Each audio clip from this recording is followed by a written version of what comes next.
Selamat siang Tojin sekalian, Weita Tunggian, Sancai.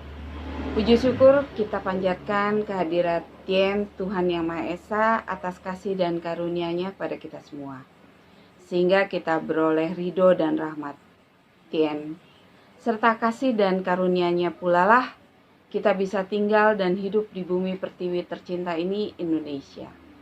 Kita juga wajib untuk mensyukuri dan mendoakan para pahlawan yang berjuang demi kemerdekaan yang sekarang kita bisa nikmati.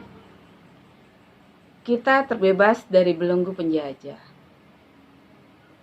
Semoga Tian merahmatinya. Sanjay.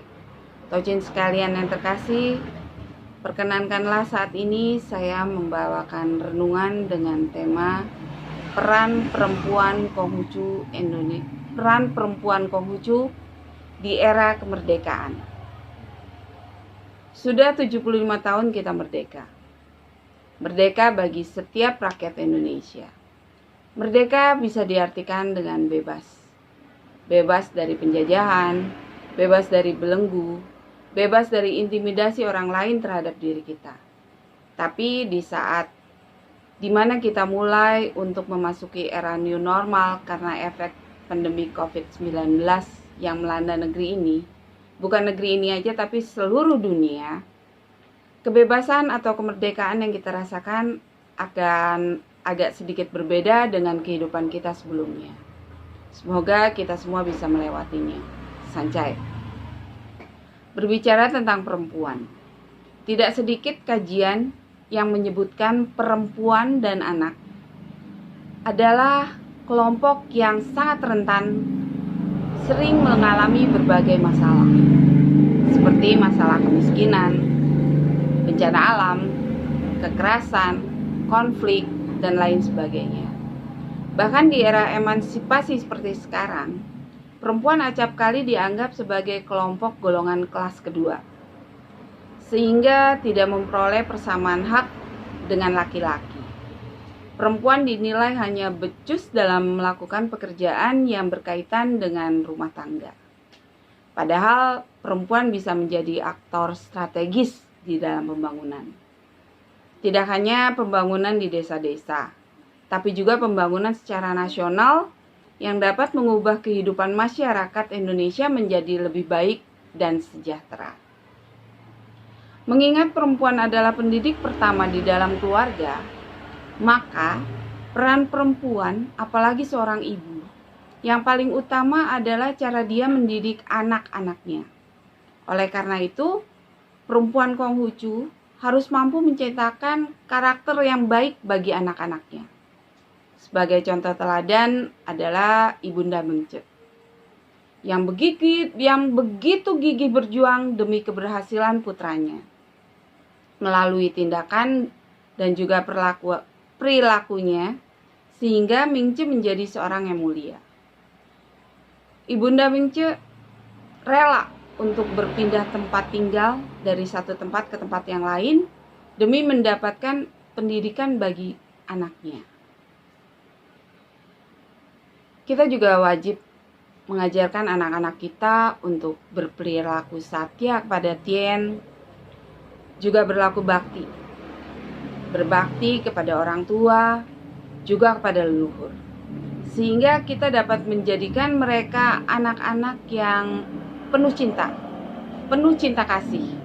Di dalam keluarga dapat berlaku bakti, di luar mereka akan bersikap rendah hati dan dapat bergaul dengan teman dan lingkungannya dengan baik. Dan boleh menjadi anak-anak yang berhasil dalam pendidikan dan juga akhlaknya. Jadi perempuan Konghucu akan mampu untuk melahirkan generasi-generasi yang tangguh dan siap maju untuk bersaing. Juga ikut serta berkontribusi dalam kemajuan bangsa.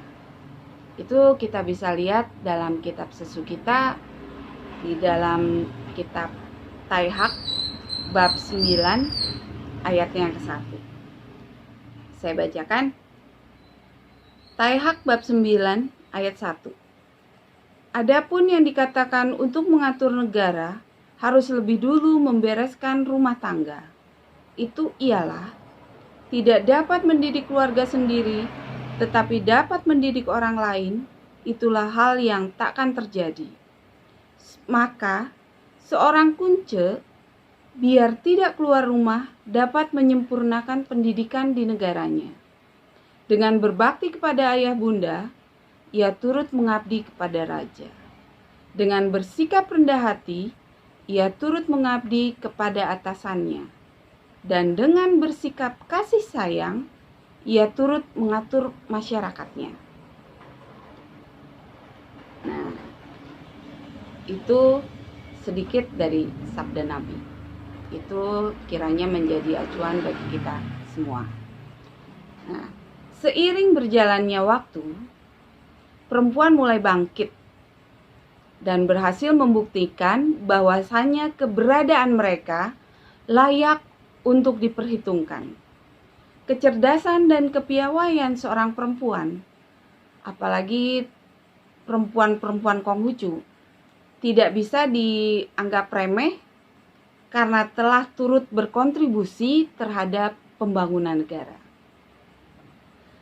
Nah, selain sebagai pendidik dalam keluarga, perempuan-perempuan Konghucu juga harus dapat bebas berorganisasi di luar rumah.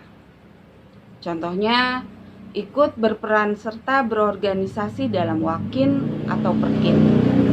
Ya, meskipun tidak sebagai pengurus atau pekerja, tapi perempuan Konghucu bisa kok sebagai peserta atau ikut berperan serta dalam segala kegiatan yang dilakukan oleh perkin, bahkan oleh makin, kegiatan yang dilakukan oleh makin, bahkan kegiatan yang diadakan oleh matakin. Atau bisa juga dia berperan serta berorganisasi di lingkungan sekitar, misalnya ikut dalam PKK, UMKM, yang dapat membantu menambah penghasilan keluarga dan kegiatan-kegiatan yang lainnya. Ikut dalam kegiatan sosial, keagamaan, kemasyarakatan, dan lain-lainnya.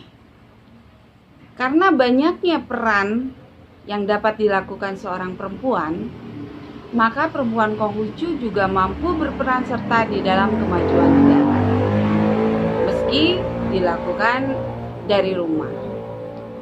Peran seorang perempuan Konghucu Indonesia meski dilakukan dari rumah, tapi sangat besar berpengaruh dalam kemajuan bangsa dan negara Indonesia.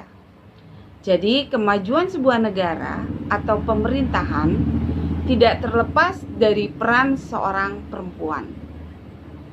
Maka, kita sebagai perempuan Konghucu harus tangguh laksana Sri Kandi dan juga mau untuk maju dengan terus belajar meneladani Ibu kita Kartini, yang meski dia terbelenggu pada saat itu, tapi dia mampu untuk mewujudkan emansipasi bagi wanita.